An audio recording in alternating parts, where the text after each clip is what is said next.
മാധവിയമ്മയാണോ? അല്ല, മാധവി അപ്പൻ. നിങ്ങളെ മകൾക്ക് വേണ്ടി നിങ്ങളൊരു ഡിസ്ക് എടുക്കണം. മാധവിയമ്മേ, ഡിസ്ക് എടുക്കണം.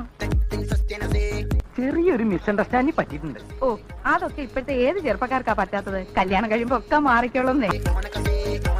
ഒന്ന് അനങ്ങി നടക്കണോ മാപ്പിളെ? മാപ്പിള നിന്റെ അപ്പൻ. അയ്യോ, അനങ്ങി നടക്കണതാ സ്വാമിയെ.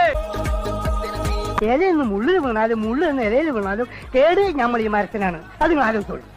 അതിനിപ്പോ ആരെവിടെ ഇലയിൽ മുള്ളി?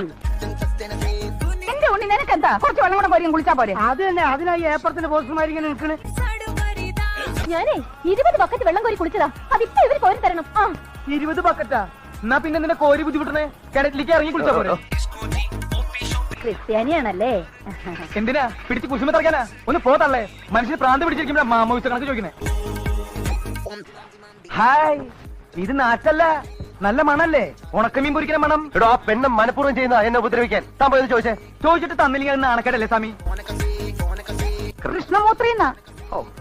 കൃഷ്ണമൂർത്തി അല്ല, കൃഷ്ണമൂർത്തി. ഞങ്ങൾക്ക് അത്രയൊക്കെ പഠിപ്പേ ഉള്ളേ. കൃഷ്ണമൂർത്തി എന്ന് പറയാൻ എം എ വരെ ഒന്നും പഠിക്കണ്ട, നാക്കൊന്ന് പഠിച്ചാൽ മതി. എന്താ പറഞ്ഞേ? നാക്കൊന്ന് പഠിച്ചാൽ മതി. നാക്ക് പഠിക്കാനല്ലേ